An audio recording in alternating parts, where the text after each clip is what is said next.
Why was Resident Evil 4 originally a GameCube exclusive?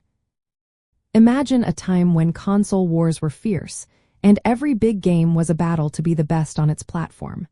Now, picture a game so good that it could change the entire genre. That game is Resident Evil 4, and it was only available on the Nintendo GameCube when it first launched. But why did Capcom decide to keep it locked to just one console? Back in the early 2000s, the gaming industry was in a state of flux.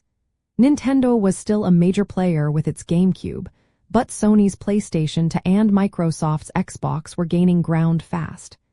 Shinji Mikami, the director of Resident Evil 4, was a huge supporter of Nintendo. He signed a deal with Nintendo before the game was even finished. His main concern was that, if Sony or Microsoft failed or left the gaming scene, Nintendo would be the only company still making games for everyone. Mikami wanted to help support Nintendo during this uncertain time. He was so committed to keeping Resident Evil 4 exclusive that when Capcom's boss, Tsujimoto Kenzo, asked him if they should release it on other systems, Mikami famously said they would have to fire him first. That shows how much he believed in the idea of making it a Nintendo exclusive. This decision was part of a bigger plan called the Capcom 5, which was a set of 5 games made specifically for the GameCube.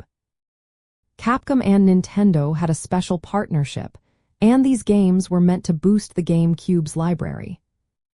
During that era, console exclusives really mattered. They could make or break a console's reputation. Capcom wanted to give the GameCube a unique edge with Resident Evil 4, which was a huge leap forward for survival horror games. The game's advanced graphics, new gameplay mechanics, and cinematic feel made it a perfect showcase for the console.